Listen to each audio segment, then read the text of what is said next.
The sun was a cruel overseer above the Arizona territory, burning through the late afternoon like it had a score to settle. Dust clung to the air, heavy and unmoving, as Jesse Cade rode his black gelding along the brittle trail that cut through the Badlands. He hadn't spoken in hours, not since he left behind the smoke of Dry Needle and the memory of the man he left bleeding in its saloon. But fate had a twisted hand, and it played it without mercy. Up ahead, half buried in sand and cactus spines, was a body. A man, dark-skinned, lean and dying slow. Jesse reined in his horse with a grunt, eyes narrowing. The figure barely moved. Only the rise of his chest and the flicker of his eyes betrayed the fact he was still tethered to life. An Apache, young. Face painted, blood caked on one side of his head. Jesse looked left, then right. The desert was silent. He dismounted. His boots sank into the dirt beside the man.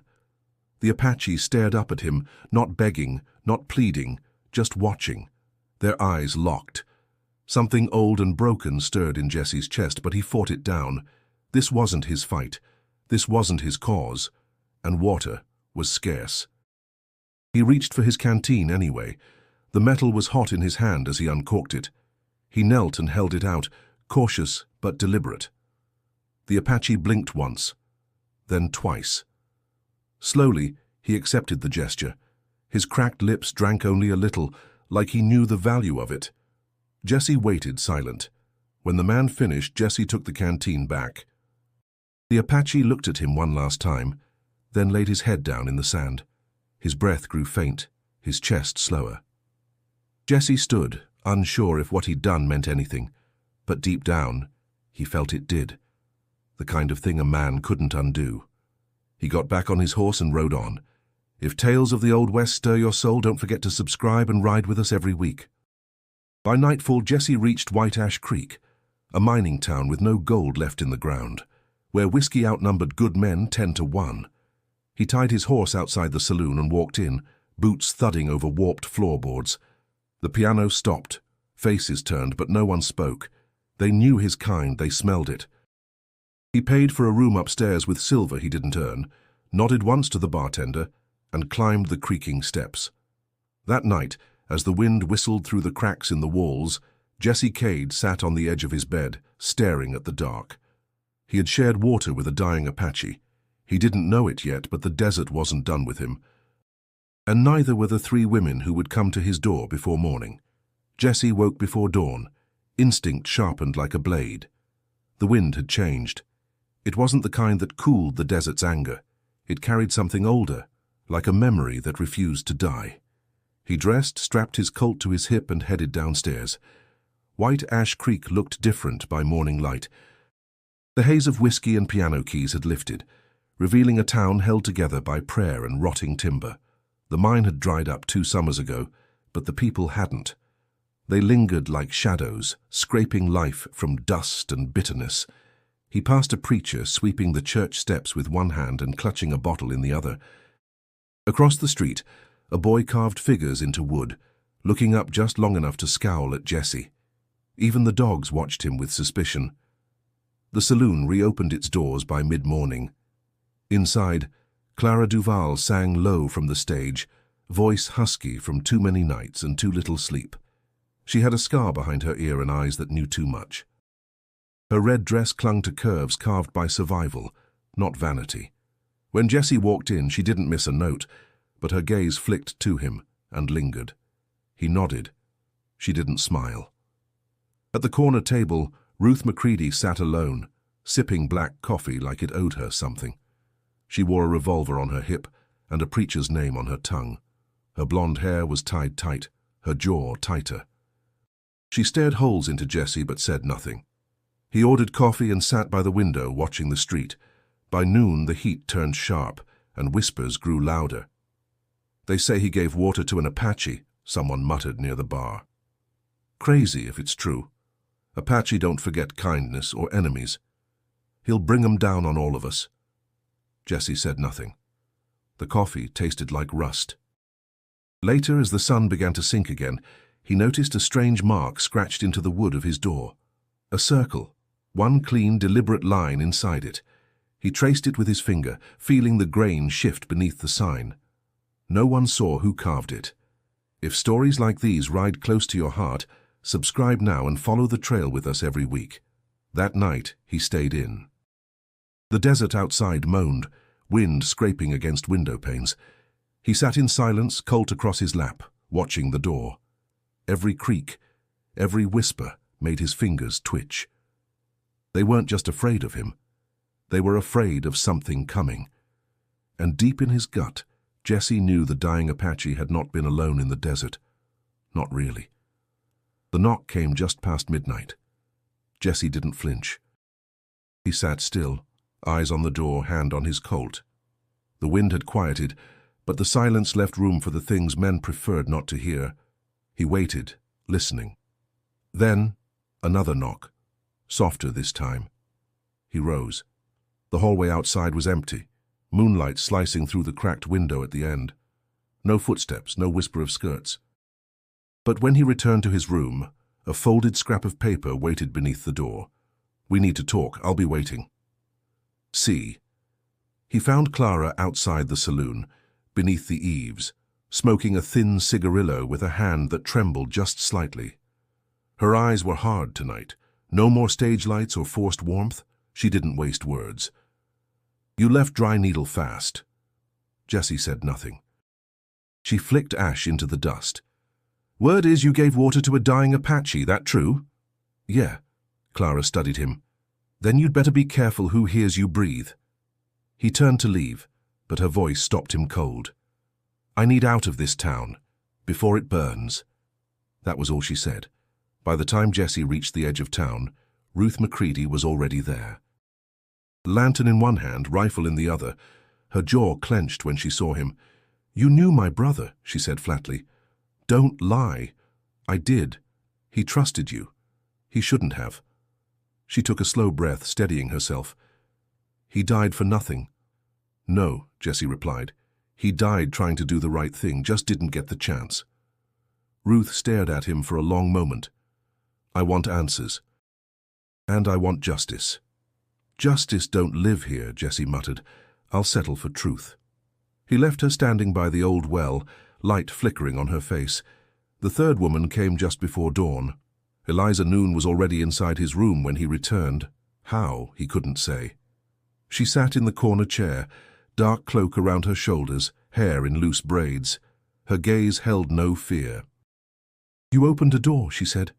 Jesse didn't ask how she knew. He just closed the door behind him and waited. "You gave water to a dying spirit," she continued, "and now your soul is marked. I don't believe in spirits. They believe in you." She stood, walked past him, and placed a small pouch of dried herbs on the windowsill. "When they come," she said, "this might buy you time." He watched her go, heart heavy and unsure. If you're drawn to stories where mystery and grit ride side by side, subscribe now and saddle up for what comes next. When the sky began to lighten, Jesse sat alone again, lantern still burning, the room thick with the scent of dust and something older. 3 women had come to his door. And none of them were lying. Long before Jesse Cade became the man with a bounty stitched to his name, he was just a boy with nothing but silence in his pockets. He grew up between whiskey fumes and pistol smoke, drifting through frontier towns like a ghost nobody cared enough to name. His mother died birthing him, his father in a card game gone wrong. After that, Jesse belonged to no one. But there was a time, brief and blurred, when he wandered near the edge of a mesa and found a band of Apache boys watching him. They didn't speak. He didn't run. For 2 days they tracked him through the woods, mocking, testing. Then one offered him a strip of dried meat. Jesse took it, hungry and tired. For those few days they let him exist near them. He didn't forget their eyes. Now years later, a storm gathered in those same eyes, and Jesse could feel it coming. In White Ash Creek, the unease deepened. The sun refused to climb high, and animals scurried with purpose. Eliza Noon sat by the dry fountain in the square, grinding herbs with slow, practiced hands. She didn't look up as Clara approached. "They've seen the mark," Eliza said without prompt. Clara lit a match, inhaled from a fresh cigarillo. "You mean the circle?" Eliza nodded. "It's not just a warning, it's a seal." Clara frowned. Seal for what? Blood that hasn't yet been spilled. Across town, Ruth sat with her father, the preacher. His hands shook as he held the Bible, eyes glassy. The desert remembers, he muttered, not quite to her. God help the man who forgets the cost of kindness. Ruth left him there, unsettled. By nightfall, someone found a horse flayed clean outside the livery. No one spoke the word Apache, but fear did the speaking just fine. Eliza stood beneath the lantern outside Jesse's door, fingers wrapped around a bone charm strung on rawhide. Jesse opened the door before she could knock. I need answers, he said. She handed him a strip of leather marked with symbols. The man you gave water to wasn't a warrior. Jesse stared at her. He was more. His spirit didn't die alone. Eliza turned, cloak sweeping the dirt. And the dead don't forget. Inside, Jesse held the marked leather in both hands. The symbols crawled against his skin like heat from firewood too close to the bone. He didn't understand what it meant yet, but his blood did. If these stories leave your pulse tight and your mind racing, subscribe now. You won't want to miss what's riding in from the dark. Far off, thunder grumbled with no storm in sight. The wind carried a scent Jesse hadn't known in years, burnt sage and something older. The desert wasn't just waking up, it was watching. By morning, the riders were visible on the ridge, black shapes against the horizon, unmoving but unmistakable. They didn't ride in, they didn't shout. They watched, like ghosts that refused to blink. And White Ash Creek began to fold in on itself. The sheriff, Amos Thatcher, found Jesse outside the blacksmith shop tying his saddle tighter than necessary. His badge was tarnished, pinned to a coat that hadn't seen a wash in weeks. You brought something with you, the sheriff said. Jesse didn't look up. Didn't mean to. Doesn't matter. Intent won't stop arrows. Jesse tightened the final strap. You want me gone? I want this town safe. That ain't the same thing, the sheriff spat. You think your shadow don't leave marks? You think we don't remember Canyon Bluff? Jesse finally turned, face cold. I remember I was there. The sheriff's hand hovered near his gun. Then do the right thing. For once in your life. Jesse didn't reply. He walked away, boots loud on the boards. That afternoon, Clara found him outside the abandoned mill, staring at nothing. They're not coming for the town, she said. They're coming for you. He nodded. I know. She stepped closer. Then why stay? Jesse looked past her, eyes lost to a place she couldn't follow. Because maybe this time, I won't run. Elsewhere, Ruth watched from the church window as townsfolk boarded windows and whispered prayers. She held her rifle with purpose, though fear lurked beneath her calm. Her father hadn't spoken since dawn. Eliza, meanwhile, gathered herbs, laying them in a circle beneath the old willow near the well. She moved like someone who understood the price of time. She didn't flinch when Jesse approached. What are you doing? He asked, trying to keep death from coming all at once. He crouched beside her. You really believe you can stop them? No, she said. But I can help slow what's already begun. Jesse stared at her hands, calm, steady, covered in dirt and old blood. He'd seen those hands heal children and cut bandits down with equal grace. Something about her felt older than the land itself. You're not afraid of me, he said. No, Eliza replied. But you are. He didn't deny it. If stories of the West where past sins ride side by side with redemption call to you, subscribe now and ride through every shadow with us. That night, the wind howled like it remembered names, and Jesse Cade, for the first time in years, admitted to himself that maybe, just maybe, he didn't want to die alone. He sat by the window, watching the distant ridge where the riders had been. They were gone now, but he knew better. They hadn't left, they were circling, waiting. Smoke curled into the sky by dawn. The Wilson Ranch, 2 miles east of town, was ash and bone by the time anyone got there. Livestock slaughtered, house gutted, nothing taken. No messages left, none written in words at least. But Jesse understood it plain. This wasn't a warning, it was judgment. He stood at the edge of the ruin, boots in soot, staring at the charred remains of a cradle half buried in the rubble. The sheriff arrived behind him, cursing low under his breath. Jesse didn't say a word. Neither did the sheriff. Back in town, the panic boiled over. Townsfolk packed wagons. Some fled before noon. Others clutched rifles they hadn't fired in years. Eyes avoided Jesse now. Not with fear, but with blame. He felt it. And maybe they were right. That night Eliza came to his room again, but this time she didn't speak. She simply handed him a small satchel and unrolled a hide covered in symbols. Jesse stared at it. "This the same writing from the strap you gave me?" he asked. "It's older," she said. "What you did wasn't just mercy. It was a right." Jesse blinked. "A what?" "The water," Eliza said.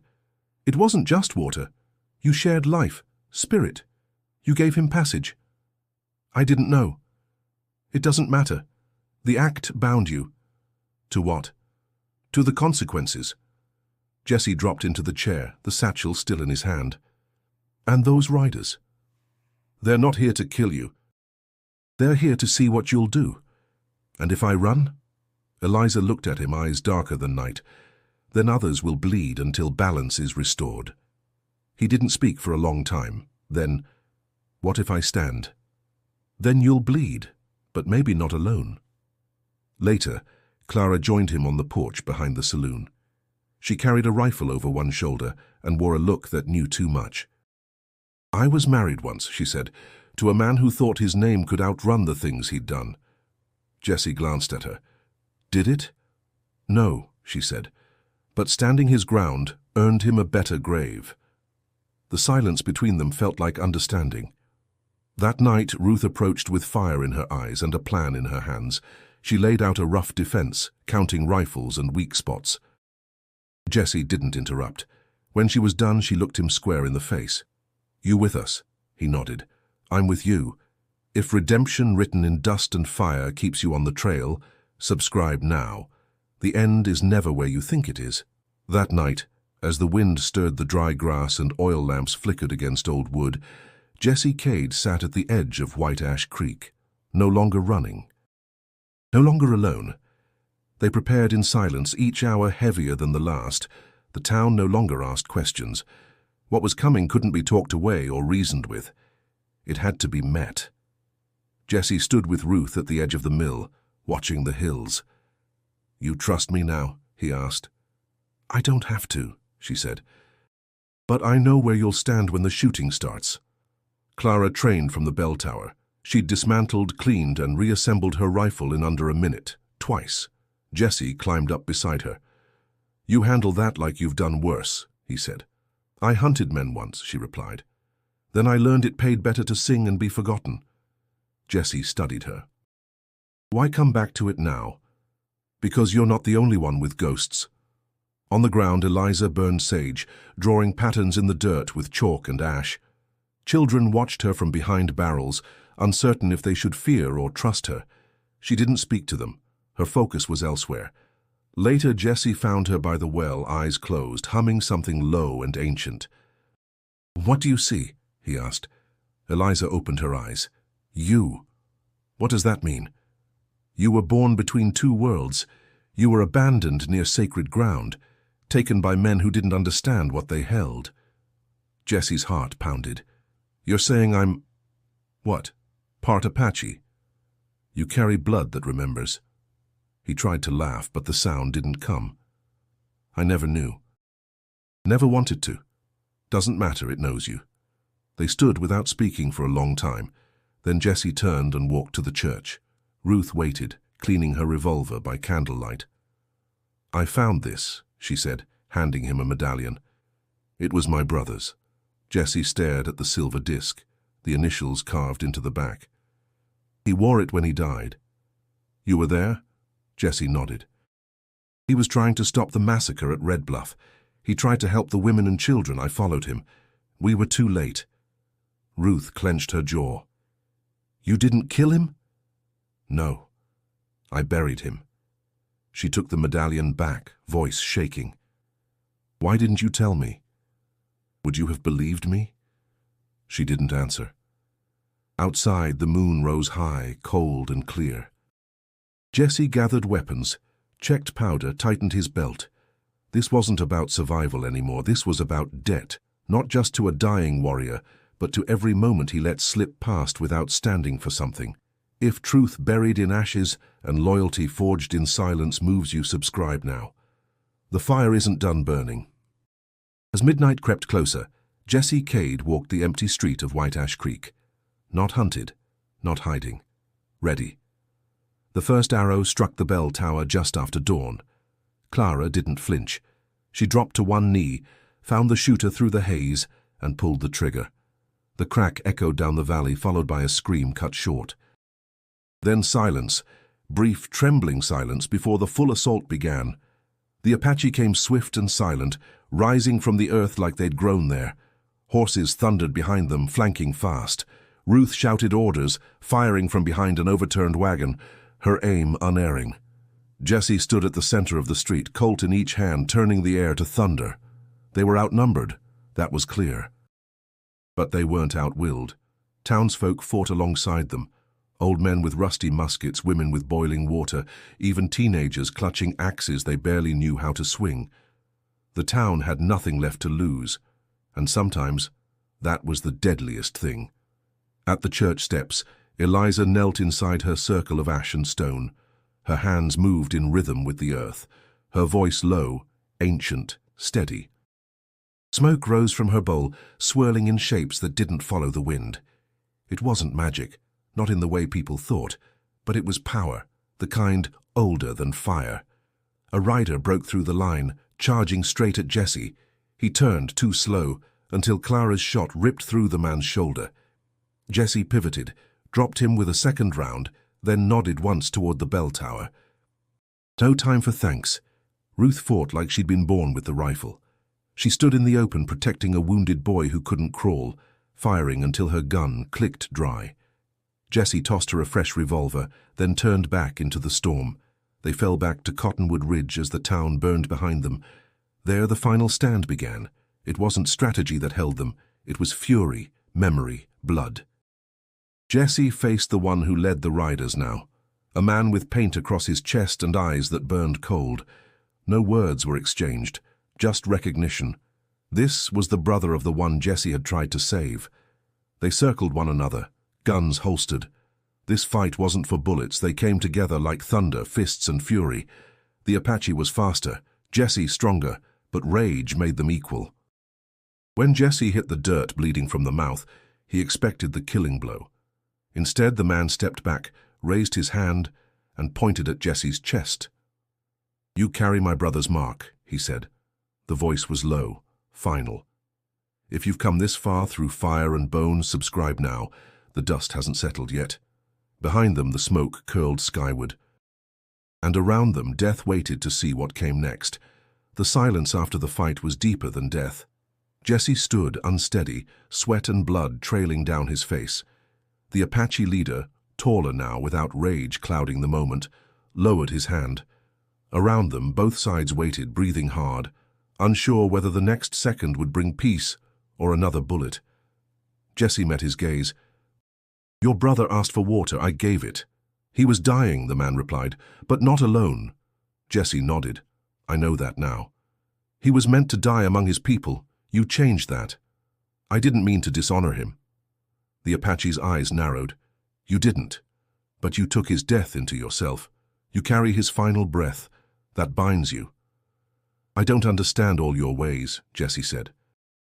"But I'll carry what's mine." The leader stepped forward, pulled a ceremonial knife from his belt. Jesse didn't flinch as it sliced across his palm. The Apache held out his own hand, already bleeding from a similar wound. They pressed palms together. Blood mixed. A pact. A life for a life.